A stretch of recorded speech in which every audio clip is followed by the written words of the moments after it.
Иванов Николай Иннокентьевич. Охотой вообще занимаюсь как со студенчества. Ну, можно сказать, с детства я собаками занимаюсь, но охотой тоже уже, как себя помню, где-то с начальных классов, со второго, с третьего я за своими дядями, с братьями, с зятьями старался всегда с ними охотиться. Ну и по собакам, если сказать, то собак уже как в школу пошел, я начал приводить домой щенков. Это уже родители не дадут соврать, то что я с детства занимаюсь уже как бы собаками. Собака для меня это друг, мой друг.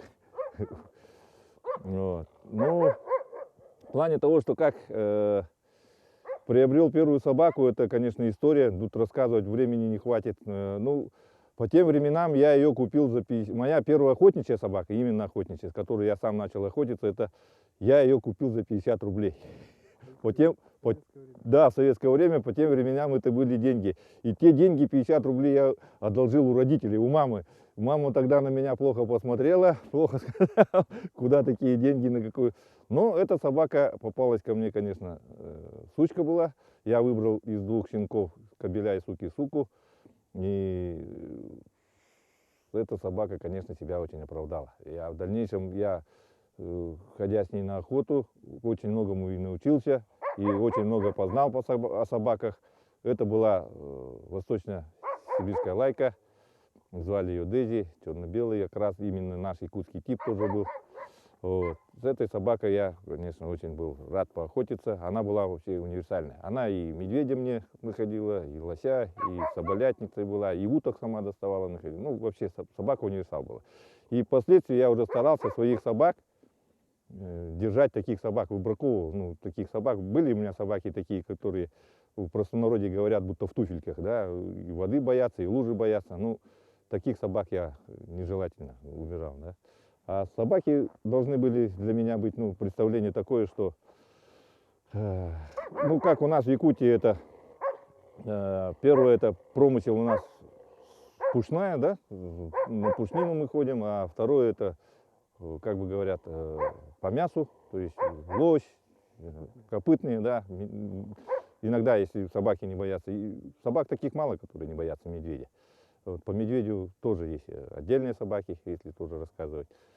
А так вот старался держать, чтобы и собака и воды не боялась, и на пушнину хорошо ходила, и на копытных охотилась. Вот таких собак. Врожденных качествах якутской охотничьей лайки. Так. Ну, если взять чисто по якутской охотничьей лайке, да, я начинал с восточников держал, но впоследствии мы все любители, кто держит собаки, охотники, должны свой бренд показать Якутии, да, именно есть нож якутский, есть еда якутская, да, вот это национальное блюдо. Ну, а в охоте собака якутская она была, есть и будет, думаю, да, и поэтому мы должны это возродить, эту собаку, именно поставить, что вот есть у нас у якутов отдельная своя якутская охотничья лайка. К этому мы идем, стремимся к этому, чтобы эта порода была. Рабочие качества у собаки, у якутской лайки должны быть какие? Самое главное, чтобы у ней была выносливость, морозов наших не боялась, да, была одета хорошо, был хороший костяк. Рабочие качества должна быть ходить по пушнине, по лосю, по копытным охотиться. Не должна бояться, ну, вообще в тайге ничего не должна бояться. И должен быть оптимальный охват, объем, чтобы не рядом с собой ходила, нигде, побольше этого. Но самое главное, выносливость у собаки должна быть хорошая. Почему? Потому что на охоте у нас территории большие, очень много ходим на лошадях, и собака это все должна терпеть, как бы выносить. Ну, рабочие качества, еще как они должны быть? Ну, по рабочим качествам, я думаю так, что собака должна быть, у нее хорошо слышать, хорошо видеть, хорошее должно быть обаяние, быть нюх. Есть собаки, которые именно по следу, вот, по зрению ходят, да, рабочие, ну, это к рабочим качествам дорого. По снегу, если есть соболя след, да, это очень долго его выискиваешь. А есть обоняние, нюх, вот это вот старайся, чтобы собаки были такие, чтобы именно на перерез и быстро, мало времени тратим. Короче, малейшая трата времени. Вот в охоте это приветствуется. Все. Чем быстрее добудешь, тем лучше. И собака сильно много не теряет энергии. И я охочусь на лошади, поэтому и быстрее достаешь добычу. Вот. И еще что в рабочих качествах. Самое главное, чтобы не бросала. Вязкость. Самое хорошее, чтобы была у собаки вязкость. Да, чтобы... Есть такие собаки, которые идут по следу, догоняют, потом, все, как бы плюнули, бросили и уходят. Интерес пропадает. Да. Таким собак, конечно, тоже, нежелательно держать. Вот, и поэтому это все познается собаке. Если ты занимаешься этим, да, ты в своих собаках уверен уже, когда получаешь дальнейшее вот это вот, по линии, да. Я вот, например, сколько уже держу, я в своих собаках все поколения их не знаю. Поэтому и не боюсь тех щенков, если появляются, что я на 99% уверен в плане того, что рабочие качества передаются. Нынче у меня хорошо голубика выросла, поэтому очень хорошо. Соболь сидит, не уходит. Голубики много. Ка, не ой, ка. Тяка. Эй. Тяпа. Про него? Ну, вот этот кобелек мне достался, как сказать, вот в свое время мы с Кустука возили в Москву. Кустук, легендарная наша собака, которая первая из таких стала полевым чемпионом в Москве. Все собаку, в Якутии все прекрасно знают. Все в то время хотели все от Кустука взять щенков. А через год я от Кустука 2 щенков отправил своему другу в Москву. Кобеля и сучку, пару. И они там охотят, у моего друга, Олег есть такой Горохов, они охотятся вообще на все, прекрасно, он просто души не чает мне. Ну вот в ответку он прислал мне вот этого кобелька, смешав крови там, да, с Москвы. И вот этот, ему сейчас год и 2 месяца, но нынче он сезон отохотился, прекрасно, я вообще, и вообще, пес себя оправдал, хороший. Я его назвал кличку Мелой, упрямый, он след берет, не кидает ничего, хорошо будет работать. Дал эти повадки есть, по большому зверю поработать тоже.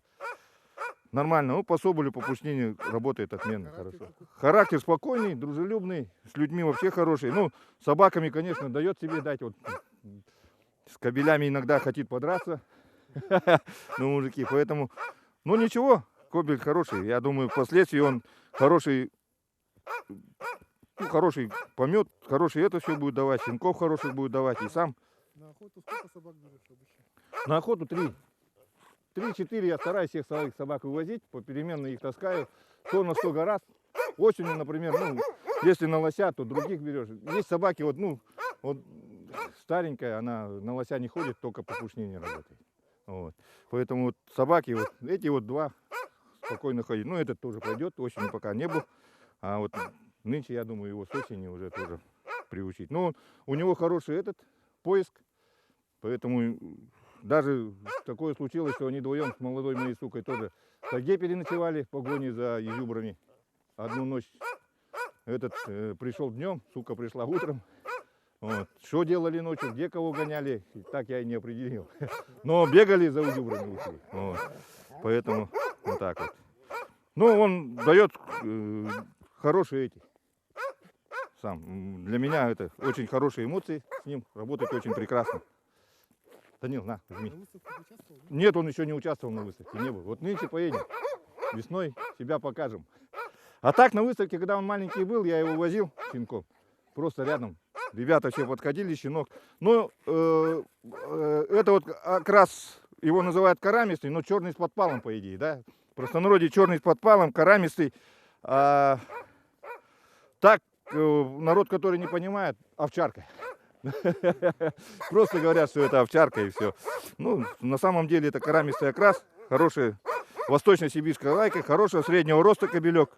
Не очень высокий, не маленький, стандартный, поэтому все в нем есть. Врожденные качества, именно когда хотишь получить хороших собак, щенков, да, всегда подыскиваешь. Это я уже и по литературе, и когда вот езжу по России, да, все. Я первый раз это столкнулся, когда был в Санкт-Петербурге, учился там 3 года, поэтому познакомился с охотниками, ходил в охотничий клуб Санкт-Петербурга, очень много там тоже узнал. Как проводят вязку, с кем нужно вот это все делать, какую собаку, вот именно собак подбирали, вот эту собаку с этой. И поэтому, когда приехал домой, я тоже начал вот это вот все соблюдать, какая собака по кому идет, какой, все вот эти врожденные, то есть качества, которые имеет собака сама, будь она сука, будь он кобель, я старался вот этих собак сопоставлять и получать таких щенков, которые дальнейшие вот эти врожденные качества они в себе сохраняли. И именно тогда уже, ну, по сегодняшний день нет, мне никто не упрекал, что вот брали у меня щенков, чтобы собака не работала. Почему не хотели. Поэтому я стараюсь. И еще одно я хотел бы, да, вот у нас в Якутии очень много разброса краса. Вот почему мы идем к белому, да, вот, например, якутская охотница, белый, да, крас оранжевый. Того, что, я думаю, погасить вот этот разброс. У нас собаки есть такие, вот такого краса, как коровы все вот эти вот, да, лошади, они разного краса бывают, и собаки вот тоже такого, очень много намешано. Я это как-то отношусь к этому отрицательно. Да. Вот именно собака должна быть, иметь, если свой окрас, и именно свой тип, они должны быть одного типа, одного окраса собаки. А то очень много у нас всякие разные, серо-буро-малиновый там окрас, черный, белый, там половина на глаза, там еще как-то. Это не нравится. Привет. Вот другие породы, если посмотреть, то они очень аккуратные, очень окрашенные, стабильные, все имеют при себе. Как правильно воспитать охотничью собаку? Охотничью собаку, ну, воспитывать желательно, конечно, если взял щенка и хочешь с ним охотиться, очень многие, конечно, берут. Я вот в последнее время, раньше, когда приходили, обращались, давал щенков, а сейчас только стараюсь тем людям давать, которые охотятся. Именно занимаются охотой, которые в себя, ну, с опытом и с возрастом это все приходит чуть попозже, но стараюсь давать охотникам, именно тем ребятам, которые,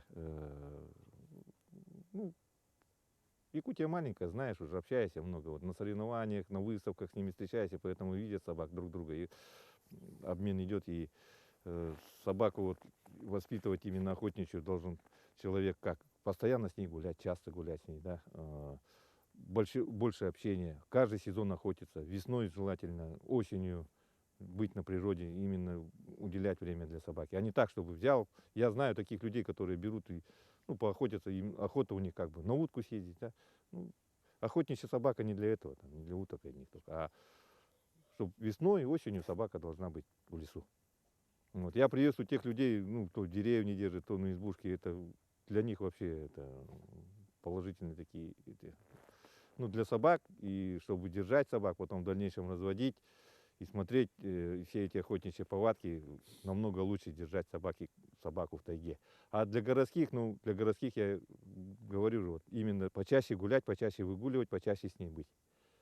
Общение, да? Да, общение с собакой. А как общение происходит? Ну, общение, это собака твой друг, поэтому каждый день общаться, вот кормишь, уделять время, да, вот я собак утром, вечером кормлю, поэтому всегда с ними общаюсь, утром рано встаешь, кормишь, приходишь, пока поест, что не ест, то все вот это смотришь, разговариваешь с ней, общаешься, поэтому для тебя собака член семьи, вот, поэтому никуда от этого не деться. Так, правильный уход за собакой. Правильный уход за собакой, это собаке нужно будет обязательно с щенячьего возраста все эти прививки, привить собаке чистоплотность. Щенков обычно, когда если берут, стараются летом брать. А летом я тоже не привержен того, чтобы летом щенка брали. Летом берут щенка, на даче отпускают, спокойно он ходит. Ну, и когда он уже растет, к осени вырастает, ближе к охотничьему сезону собака, он непослушный. А дома, если ты его возьмешь зимой, собака, вот я это уже с опытом прихожу, дома, когда у тебя собака есть, щенка берешь, он очень послушный становится, знает свое место, знает, где кушать, знает, где лежать, что здесь нельзя, то это нельзя. И впоследствии он этому уже быстро это все воспринимает, и все это уже по жизни для тебя это положительно. Плюс для охотника, плюс для собаки. Лишний раз собаку не ругаешь, лишний раз собаку уже там, ну, как кнутом, пряником учим, да, говорим. Ну, здесь с детства это научить, и поэтому зимой, когда в квартире держишь, уже к весне он у тебя послушный, спокойный, место знает, все, летом вообще прелесть. Поэтому я бы посоветовал тем, которые, ну, людям, да, тем охотникам, которые хотели бы заиметь охотничьего щенка, ну, лайку именно заиметь, Берите зимой, не бойтесь, будет у вас дисциплинированная, хорошая собака дома, если держать. А то обычно говорят, зимой держим в квартире и квартиру гадит. Да? Ну, правильно, щенок, он есть щенок, он будет писать, какать дома все равно. Ну, нужно это приучать, выводить вовремя тоже. Покормил, вывел собачку на улицу. А то им говорят, лень спускаться, лень таскаться, вот это вот. Вот. Поощрение и наказание. Поощрение, наказание, вот я еще скажу в плане того, что когда вот щенок, именно вот тут вот, когда его воспитываешь, да, есть такое, конечно, не может быть щенок, чтобы он не хулиганил, не гадил, он это и будет делать. Но тут пряником и кнутом учишь, где-то похвалить, где-то маленечко. Я обычно прутик держу всегда, когда щенок есть, чтобы прутик есть, ему хлопнул прутиком, что это нельзя. Он сразу понимает. В щенячьем возрасте, вот мы говорим, дети быстро воспринимают же, да, все, вот, например, а щенок точно так же собака. Когда он дети, он быстро все это воспринимает, что нельзя, сказал, он не будет это все трогать. Поэтому кнут и пряник для собаки обязательно. Одним таким, чтобы я вот по своему опыту, вот даже сейчас по своему жизненному опыту собак держу, ну, не было такого, чтобы у меня вообще без кнута собаки воспитывались. Да, я не спорю, где-то хлопнуть и на охоте бывает такое, да. Хорошее слово мат есть такой один наш, да, вот это они, собаки очень хорошо его запоминают. Короткое, хорошее, ясное, громкое. Поэтому не без этого на охоте. А поощрение какое? Ну а поощрение, когда придут домой, они после охоты, да, ну, и уже будем по-взрослому, если скажу, да, поощрение, вот когда прихожу с охоты, если добыли хорошо, добыча, вот, для них сразу же тут с кармана и печенюшка, там сухарик, мясо, они понимают это, собаки вообще восприимчивы к этому, и когда хвалишь, они уже сами соображают, что да, мы сегодня добыли, хорошо, значит, надо каждый день, чтобы чтобы такое иметь, нужно каждый день вот это. Поощрение всегда должно быть у собаки. И вот, например, когда я начинал, выводишь молодых собак, я всегда с собой ношу, ну, такое бывает, или мясо сухое такое, вот, да, бывает засушенное, косточку, вот, ну, в основном у меня галеты и печенье. Вот. Когда собака добыла, ну, молодая, да, сразу поощряешь ее, вот она тебе. Даешь покусать соболька, например, если соболя, да, дашь им повалять, чтобы она познала уже, что да, вот это мы за этим охотимся. При охоте на копытных, то с копытного добыла, даешь ему, пусть с ним маленечко погрызет, покусает, вот это все. Ну, это уже все знают. Что должен знать каждый заводчик? Да, ну, Если серьезно занимается человек. да, серьезно, если занимается, да, ну, самое главное, генетику своей собаки, да, желательно. Ну, у нас такого нет, но все равно знаешь происхождение своей собаки. Заводчик должен знать происхождение своей собаки хотя бы 4 колена. Именно про бабушек, про дедушек, на что охотились, на что ходят. И именно впоследствии он это все уже ведет. Вот, например, мы все, вот, кто заводчики есть, мы все ведем. Вот у нас Между про дед. собой общаетесь, да? Да, между собой мы все заводчики общаемся. Ну, таких заводчиков, если взять, то нас не сильно много. Поэтому все друг друга знаем по республике. Вот, то, что держит, у кого какие собаки, на что идут. Переписываемся, есть WhatsApp, группа охотников. Поэтому здесь, когда вот именно заводчики своих собак, желательно, чтобы все знали. Да. И потом уже знаешь, какой собакой где-то. Вот мы меняемся, где-то с кем-то, если собака потекла, туда свозим, они к нам, ну, ко мне приезжают, вот так вот. Ну, я говорю, вот, колено своих собак обязательно должно знать, всех родословную хорошие должно быть у собаки. А то у нас есть такое собаки, и ну, придет там какой-нибудь со стороны, да, вот хочу с твоими собаками. Ну, я твою собаку не знаю. Ты покажи мне, пожалуйста, документы, хочу посмотреть. А такого не бывает. Ну, нежелательно это, конечно, для меня. Так, следующий вопрос. Выбраковка, и как вот она делается? Для чего нужно это делать? Выбраковка это, конечно, дальше, если мы будем заниматься, выводить свою охотничью лайку, да, якутскую, выбраковки собак делаются. Почему я еще раз опирусь на то, что у нас в свое время освоения, когда Якутии шло, очень много собак завезенных было в центрах. И очень много крови поменялось здесь, очень много, ну, перемешано очень много. И восточники, и западники. Ну, всяких разных кровей очень много прилетает. Даже было такое, что шпицов привозили есть, да, тут тоже в свое время. Карелы, финские лайки, вот это вот, русско-европейские лайки. Все намешано. Поэтому сейчас, если выбраковку делаем, то по цветности выбраковку даже можно делать. Не можно, даже нужно вот это вот. Я же еще раз приду к тому, что цветность всякие разные. Вот, например, у нас такое случается, что белых собак, вяжешь двух белых собак, а щенки получаются в разные окраски. Вот. Это уже говорит о чем-то, да, что где-то у этой собаки было у родителей дед, там, бабка, или другой породы может быть, другого окраса, вот это, и вот это все дает. Даже можете не дать в двух коленах, но в третьем уже дадит, вот это тоже окрас может выползти, нежелательный окрас какой-то серый от белых. Белых 2 раза принесет белых, а на третий раз родит, выйдут серые. Вот. Поэтому здесь выбраковка очень, ну да, к этому очень строго относиться, внимательно. Это прежде чем выбраковывать, прежде чем собак, нужно изучать вот это свою родословную собаки. Вот. Поэтому я к этому очень щепетильно отношусь. Не вижу собак вот этих всяких разных, да. Даже смотрю на окрас, смотрю на их эти все родословные.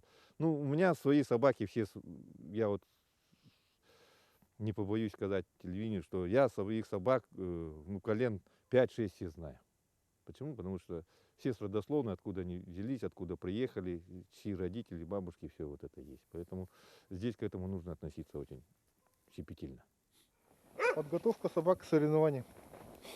Ну, собака к соревнованиям вообще, состязанием, соревнованиям должна быть подготовлена.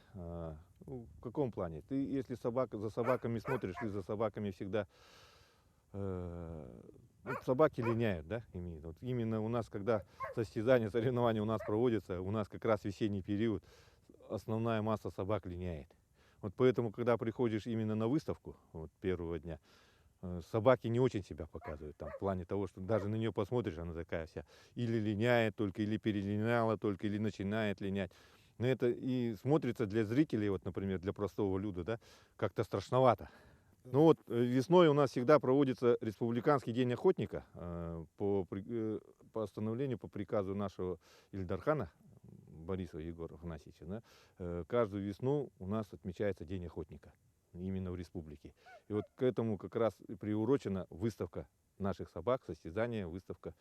И вот к этой выставке я еще раз скажу, что собаку нужно хорошенько подготавливать заранее. Уже мы знаем это уже давно, поэтому заранее собаку нужно будет перед тем, как ее показать, выставить ее, нужно за ней уже хотя бы за недели-две причесать, вычесать все, вот это насесы убрать. Бывает такое, что мы, выходит у нас, первые, когда мы проводили впервые, да, это в 2000-х годах начинали проводить, приносили там с веревками, без ошейников, на веревках завязаны. Поэтому народ уже, когда со стороны смотришь, как-то не так, вот, диковато, да, что такое тут. Можно сказать, хатона взял веревку, завязал и принесил тут собаку показать. А сейчас уже народ стал относиться уже по-другому, да, ошейник, поводок, именно показать собаку, аккуратно одеться самому тоже вот охотнику, да, чтобы показать.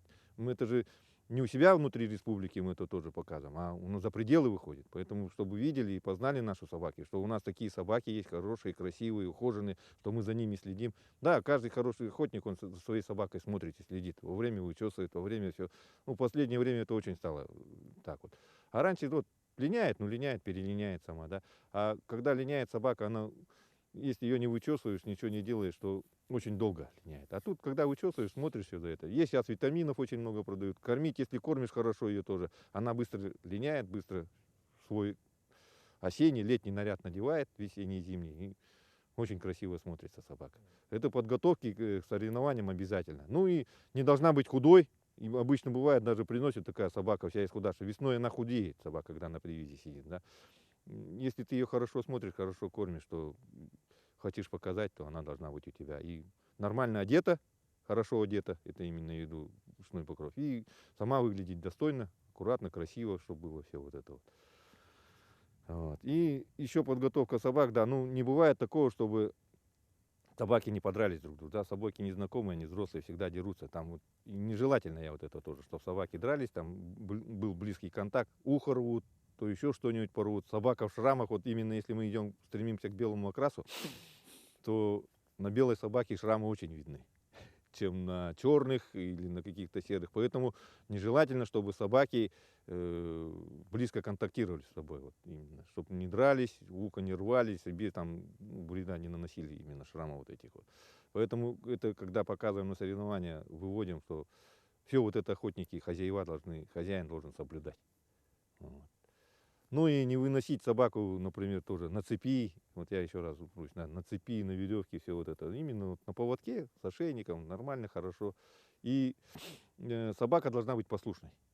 Хотя бы знать, что идти рядом. А то мы когда вот выводим, да, именно, то она у нас дергается, вот дерутся, вот это вот, да. Собака мощная, хорошая, если она, какой бы ни был хозяин, она всегда мощнее, дергается вот это вот. И у нас все-таки зима, весна, скользко, где-то падают собаками, где-то гололед, это не приветствуется.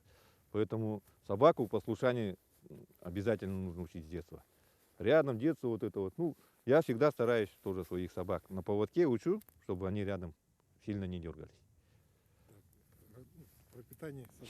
Так, ну питание собак, рацион питания собак, хозяин уже должен добывать это уже заготовкой. Вот именно у нас упор длинная зима, поэтому зимой собаки, если зимой стоят на улице, их нужно чаще кормить. Взрослую собаку кормишь утром, вечером, для нее это нормально. И чтобы еда не была такая, вот взял там холодную какую-то еду, наливает. Вот бывает такое, что холодная. Человек, который ухаживает за своей, именно за охотником, это член семьи твой, кормишь как, кушает, должна же так кушать, как бы, как и ты сам кушаешь, как хозяин. Поэтому пища должна быть теплая. Я вот свою посуду собакам всегда заношу, оттаиваю всегда. Ну, это везде так делается, наверное. Собака должна с теплой посуды кушать. А то бывает так, что приносят, вот стоит посуда на улице, приходит, наливает. Как налили, она также и замерзла там в этой же холодной посуде. Поэтому кормиться собака должна быть, еда должна быть нормальная, хорошая, теплая, чтобы у нее организм осваивал это быстро, хорошо. Если холодной пищей кормить, то потом начинаются всякие капризы быть. Ну, собака тоже такая, имеет такое, что болеет. У нее и внутренние органы заболевают. Особенно нужно беречь сук племенных, да. Суки тоже очень такие. У нее может быть и ну, она рожает, мать, поэтому нежелательно, чтобы когда она родила, в холоде ее задержать, кормить ее постоянно нужно часто. Ну, кобель еще более-менее. Витаминами подкармливать обязательно нужно зимнее время. Осенний, вот особенно весной, тоже вот сейчас нехватка витаминов, да, весной. Я вот, например, сам с осени добываю, ну, рыбу, припасаюсь рыбу. Сейчас вот именно в магазинах еще продают крошки для собак, отходы, именно вот корм для собак. Ну, для нас проще в деревне. И собака в лесу еще добывает для себя. Поэтому как-то с едой такой проблемы нет. Но те, которые испытывают проблемы, то нужно будет им над этим, конечно, серьезно думать, чтобы прокормить. Вот, например, заводчики, которые держат не одну собаку, а несколько, да, вот завод именно занимаются, то они заготавливают это на зиму именно с осени. Вот, поэтому здесь уже и рыба. Вот в рационе должна быть у собак обязательно рыба. Пусть даже карась. Ну, я приветствую, конечно, морскую рыбу. Морская рыба, она намного питательна, намного витаминов. Ну и сами знаете, там она не заражена. Витамины какие были? А витамины есть специальные в аптеках, продаются в зооаптеках витамины вот эти вот именно. Ну, есть для покрова, именно для одежды, да, вот витамины. Есть такие пищевые добавки для собак. Это тоже приветствуется, нормальная, хорошая Когда пища. надо давать весной, наверное. Весной, да, в основном весной. Да. Нет, сам скажи, витамины желательно давать весной. Ну, витамины, именно вот собакам витамины давать, пищу, ну, именно витамины это весной. Вместе с пищей перемешиваешь вот это вот, и они спокойно это все едят. Весной для собак обязательно витамины нужны. Вот. Ну и для щенной суки тоже. Вот. И самое главное, чтобы вовремя еще прививки ставить. До 3 лет собака должна именно вот, сейчас очень, ну, прививок много, в аптеках тоже продаются. Я до 3 лет собакам свои прививки обязательно ставлю. Вот. Так. Что значит собака для вас? Охотник собак. Я еще раз скажу, что я занимаюсь с детства собаками, сколько себя помню. Поэтому для меня собака это мой член семьи. Да. Мои дети, внуки все выросли с собаками. Поэтому собака для нас без собаки как-то существование семьи. Это дома, чтобы не было собаки, это уже не то. Наши собаки это члены семьи. Наши члены. Вот мои собаки, они все у меня дома вот, по переменке. Если всех занесешь, конечно, очень там могут и подраться, все. Ну, все по переменке. А летом на даче это уже 100%. Дети, как коней, внуки, вот они как коней обуздывают. У меня все миролюбивые собаки. И с детьми, с людьми они вообще, общение у них очень хорошее. Спокойно лежат, спокойно. Не было такого, чтобы мои собаки кого-то покусали, на кого-то рычали. Поэтому полноправные члены семьи. Вот. Без них никак. Ну вот за мой весь этот охотничий жизненный путь, да, я собак вот сколько держу и буду держать, не был, ну, есть такие, которых сам потерял, может быть и по своей глупости, тоже, может по незнанию. Где-то было такое, что поводок порвется, где-то карабин сломается, собаки убегали и терял собаку вот так вот. Поэтому я бы посоветовал беречь собак. Да, вот отдельно вольер хороший построить, да, отдельно, чтобы или конуру хотя бы, хорошую привязь, чтобы не убегали, чтобы просто очень много воруют. Вот именно доброжелательных таких собак очень много у нас воруют. Я ну, потерял в свое время очень хороших собак, которые именно охотились, и очень об этом жалею. Ну что, поэтому как-то оно восстанавливается, все равно это идет. Ну, пожелал бы, чтобы собак не теряли, очень внимательно к ним относились. Ну, это все знают. Да, вот именно в городе очень трудно с этим, да, где очень много народу, где очень большое количество людей. Собаки, иногда хорошие собаки исчезают. И знают именно, вот, например, у нас в поселке, в городе, да, друг друга почти все знаешь, и знают, кто охотится, у кого хорошие собаки, знают, что они не кусаются, спокойно можно. Вот, было такое. Это было, даже и в других таких населенных пунктах тоже есть. Поэтому я бы хотел очень внимательно к этому относиться и беречь своих собак. Я очень в последнее время очень берегу, очень к этому как-то скрупулезно отношусь. У нас бренд есть такой, да, в Якутии. Якутский бренд — это якутский нож, якутская лошадь, якутская корова, якутская еда, да, якутская лайка должна быть обязательно. Ну, роль такая, что собака, в моем понимании, роль имеет такую большую, что,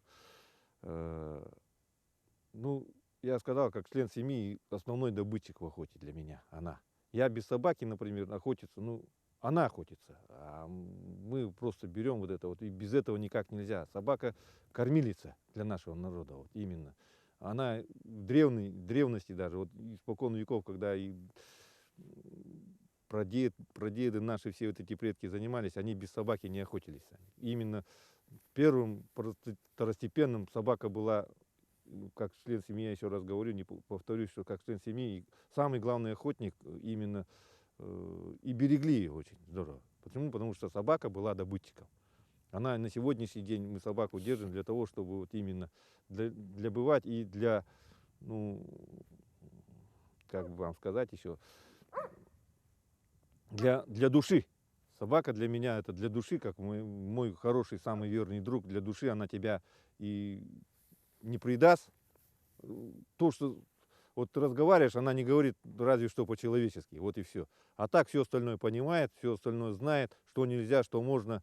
Вот. И когда я наедине с ними в избушке сижу, охочусь, я с ними разговариваю. Вот. Но они отвечают иногда. А как относишься к другим охотничьим породам, например, такса и это? Я ко всем охотничьим собакам очень хорошо отношусь. И они очень мне все нравятся. Но я предан своей собаке восточникам, поэтому я их и держу. Я бы мог их держать и Кускаров, и такс, да. Вот, например, нынче в Туле был, все эти породы просмотрел охотничьи. Для меня это, ну, я очень положительно такие эмоции получил, такой заряд, ну, прелесть просто. Я отношусь ко всем породам очень хорошо. Каждая порода имеет какие-то свои нюансы. Ну, а мы в Якутии для лайки, без лайки никуда. Вот. Без наших лаек, то и у нас очень суровая погода, поэтому очень длинная зима. И эти лайки, наши собаки это все вытерпят. А вот другие породы, конечно, мы здесь, я не скажу, что, не буду говорить, что они там такие, сякие, но Якутию им переносить, зимы им переносить трудно. Вот, тяжело для других пород. А вот именно лайка спокойно переносит. Я своих собак, еще раз скажу, держу на улице. Домой редко когда зимой заношу. Вот. А так летом на даче они спокойно сами. Ну, уникальность нашей лайки якутской в том, что она хорошо одета. Именно вот все ее, ну вот шесть, пушок, все вот это вот, да. Это уже доказывать не надо, это уже давно доказано. Спокойно, уникальность, она спокойно может 50-градусные морозы, спокойно лежать на снегу, переночевать, никаких проблем. Ничего с ней не случится. Вот это самая уникальность у нее. И жару также переносит летом. Вот. 30-градусный мороз, ну, жара, да, вот это вот, даже больше 35 у нас бывает. Спокойно собака у нас переносит. И именно вот эта уникальность нашей собаки в плане того, что как и мы сами. Перепад вот этой температур собака спокойно переносит. А вот есть такие собаки, породы, да, вот основные, которые центральные, для них это очень трудно. Тем более морозы. Вот уникальность наша сидит в том, что наши собаки спокойно, нашу зиму спокойно переносят. У нас очень много есть, ну, немного, конечно, есть заводчики такие у нас, да, вот именно. Я даже некоторых знаю, которые не хотят показывать своих собак, не участвуют, вот, именно на выставки не приходят, на состязания. Ну, состязание еще одно может быть, они хорошо, я вот знаю, что собаки у них охотничьи, хорошие, экстерьер очень хороший, но не показывают. Я вот поэтому обращаюсь к вам, заводчикам. Нас мало, поэтому нам своих хороших собак нужно показывать. И именно нужно показывать вот на таких выставках, которые организовывают Росохот Рыболов Союз, вот, Охотничий клуб Байнай. Те соревнования, те состязания, которые проходят у нас в республике, у нас хотя бы в республике, мы должны своих собак показывать. И именно вот тех собак, которые достойны и охотятся, и хорошие племенные, потом хорошие эти будут давать. Племя свое хорошее. Поэтому этих собак не нужно у себя только держать, а их нужно еще и показывать. Для того, чтобы для дальнейшего нашего разведения, для дальнейшего развития якутского собаководства, именно нашей якутской лайки. Чтобы хорошие, достойные были собаки у нас. Вот. Для хорошей племенной работы у нас. Ну, думаю, что я сказал, вот это вот именно обратился к тем заводчикам, что показать наше, это очень важно. Почему? Потому что мы должны вывести такую, ну, стремиться к той породе, которая именно соответствовала нашим всем качествам, охотничьим, все охотничьи качества. Вот очень много собак хороших наши заводчики, вот, которые держат, не показывают. Вот, желательно, чтобы их показать, что у нас есть такие собаки. И мы должны такие собаки дальше выводить, чтобы наши собаки были охотничьи, и чтобы мы не только у себя в республике они у нас были, а именно за пределами, чтобы они были еще известны. О, вот мои слова подтверждает он. Правильно говорит. Ты, говорит, правильно говоришь. Вот эта собака мне досталась взрослой уже, в 3-годовалом возрасте. Родители ее охотниками были, страшными, да. Я знаю, от ну, тоже они заводчики. И эта собака мне досталась, вот всю родословную ее знаю хорошо, прекрасно. Все предки ее на охотничьи, хорошие собаки были охотничьи. Вот. И она в свое время тоже очень хорошо охотилась у меня, но сейчас постарела, ей 10 лет будет в мае. Мы с ней и были чемпионами, и хорошо охотились в тайге. Но она сейчас поумнела, конечно, постарела. Полает одну белочку, одного соболька и домой, обратно. Говорит, я работу свою сделала. Поэтому, ну, нынче я ее не брал, она уже сильно далеко-то. Я на лошади хожу, поэтому она сильно далеко со мной уже не ходит. Поэтому она полноправный член нашего семейного общества, лежит дома, то есть с нами дома постоянно на улице наша старушка. Дети ее любят, ну, 10 лет будет в мае. 10 лет ей будет. Вот. Ну, ее основной промысел был это соболь. Был у меня такой кобыль черныш, который впоследствии очень хороших щенков дал. И я этого кобеля приобрел, мне в свое время щенком тоже 6-месячным его дал Виктор Павлович Шитик, который тоже занимался по молодости лайками. И Чавалаш. Они в паре работали очень великолепно. Хорошо, одна лает там. Соболя, ну, если есть соболь, то они его не упускали вообще. Очень хорошие были, на ногу быстрые, не сильно грузные. Вот мы нынче в Туле были, заняли с ней первое место в старшей группе. Но суки, которые рядом с ней ходили, даже народ был недоволен. Почему? Потому что в ринге мы были третьими. Именно в рингу прошли нас третье, но тех собак, которые прошли первыми, первая и вторая, вот зрители, с тем, которые смотрели, потом я впоследствии с ними разговаривал, сказали, что твоя собака достойна быть первой, а не те. Ну, они были и вправду, для меня, вот, кажется, для моего глаза, те собаки были сильно грузные. Вот. Сильно большая, мощная голова, какая-то сильно вытянутость большая. Ну и сами по себе, вот если для суки взять, то они почти были как кобеля. Вот. Не приветствую я таких собак. А вот Майка, ну, показала себя спокойная, хорошая в нашей группе. И все ее приходили, сфотографировали с ней. Вот именно такой тип головы нужен быть. Ну, это тип наш якутский, я вот говорю. Именно вот наша собака, которая здесь выросла. Байхан, ему уже за 3 года. Он вот именно тип нашей якутской лайки. Такой вот, он мощный, хороший, среднего тоже роста, голова хорошая, ушки, все как положено. Очень эмоциональная собака, очень энергичная. Предки ее были по соболю, по лосю, по копытным очень хорошо работают. Были, конечно, тоже были. Это, конечно, не так приветствую, но так случилось, такие обстоятельства, что были. Поэтому вот он остался сейчас у меня вот один, который будет впоследствии давать щенков. Уже дал. От его щенки уже, ивоны щенки на сегодняшний день есть в Туле, у нас в республике Валёкминске. Ребятами, те, в которых я щенков доставляю, я всегда стараюсь выслеживать. Тех щенков, которых отдав, я их выслеживаю, ну, рады они. Что, да, уже в Туле уже щенка даже по куничке уже водили, по следу куницы работает. Поэтому, ну, есть, если ты занимаешься именно собаками, и то, что щенки потом будут работать, я это не боюсь. И вот именно,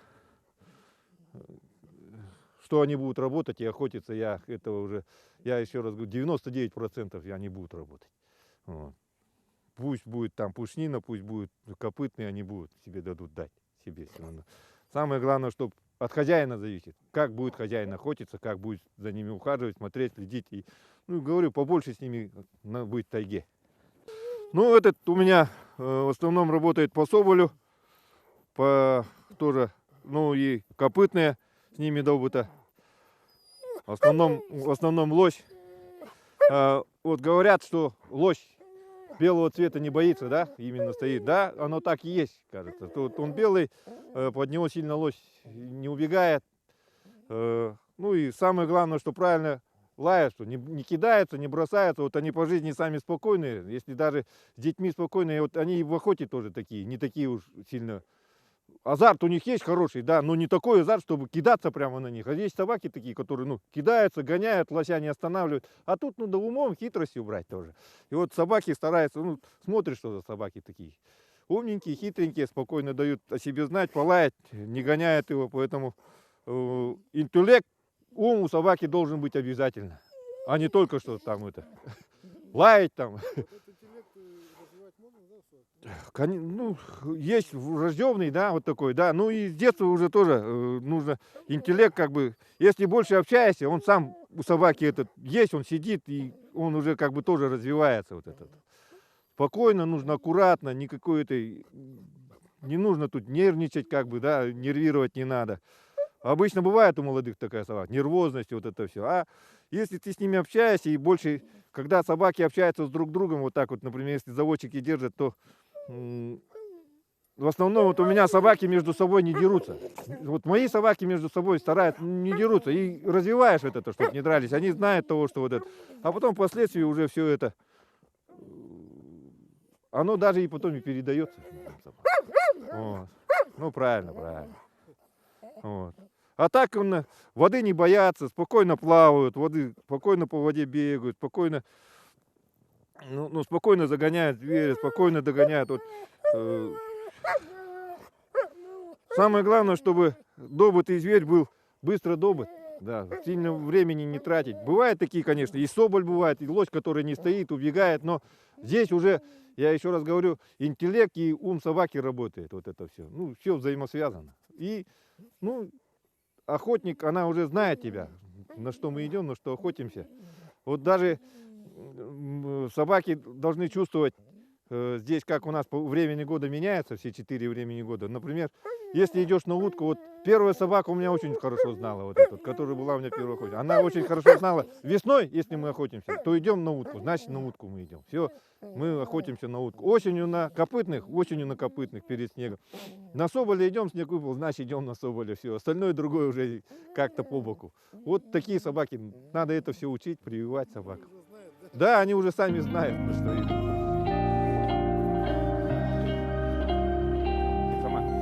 Посади, запрыгни. Птица.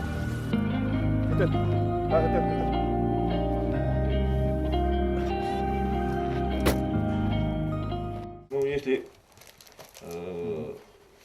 заводчики или кто вообще будет содержать собак, да, стараться смотреть, ухаживать, охотиться, все это должно воедино быть. И охота, и выставки, и состязания, все это вместе, в совокупности должно отразиться на показателе всего.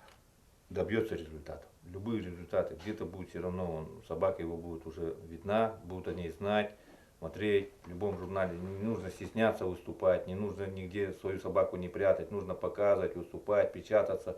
Почему? Если когда будет обмен опытом идти, да, между собой, тогда мы какие-то будем получать хорошие результаты от своих собак. Поэтому это не нужно ни от кого скрывать. Я вот стараюсь нигде, сильно, конечно, хвалить то, что есть. Как оно есть, на самом деле, это нужно все рассказывать, показывать. То, что я занимаюсь, вот результат моих собак на сегодняшний день, вот это вот, медали, жетоны, все вот эти вот, это, я думаю, приходит с опытом, конечно, тоже, да, наживаешь этот опыт, но и потом этот же опыт нужно передавать для молодого поколения, именно для тех, которые начинают только заниматься разведением, начинают охотиться, все вот это вот. И думаю, нужно это все передавать, и то, что вот мы этим, все заводчики, вот эти старые, которые, Борисов, Юрий, да, Роберт Константин, вот. Сейчас очень много ребят, которые тоже занимаются, Сафрон, и здесь, много, всех перечислять не буду, Нюрбя, Ял, Майя, Николай, вот так вот, поэтому между собой очень общаемся, обмен опытом очень идет, когда-то они ездили куда-то, когда-то я ездил, вот эти все свои выставки, соревнования, где я участвовал, все это передается, и потом накапливается, и этим нужно делиться и показывать, что у нас есть и чего еще не достает. А так, и это в основном для себя, для души, не собакам для души. Поэтому вот как-то все это в совокупности у нас, мы и так весело и хорошо живем и охотимся. Для меня это, конечно, собаки вообще, это для нашей семьи вообще радость. Мы без них как-то, если нету, то не так вот. Внуки, дети всегда приходят, в первую очередь спрашивают, где Майка, где Крыма. По названию я иногда путаюсь своих этих, да, но они, внуки и дети, четко знают вообще, особенно внуки. Почему, вот, например, буквально позавчера привез старую домой, занес собачку сюда, внук спрашивает, говорит, о, Крымах, так долго я ее не видел, говорит, а где она была? Я в лесу, говорю, а он мне все переводит, он все учит, он все знает. Охотилась, да, говорит, на кого охотилась, на соболя, говорит, все, сам же вопрос задает, сам же отвечает вместо собаки. Поэтому, я думаю, это воспитание с детства, я думаю, дедины эти, он тоже, я как своих прадеда, у меня прадед, дяди всех, вот, мы мои кадровые охотники. Поэтому я вот это как-то с детства все унаследовал, и собаки вот эти все, они тоже собаками охотились все. Поэтому во мне, видать, течет кровь-то вот эта вся охотничья, поэтому оно и дальше будет передаваться.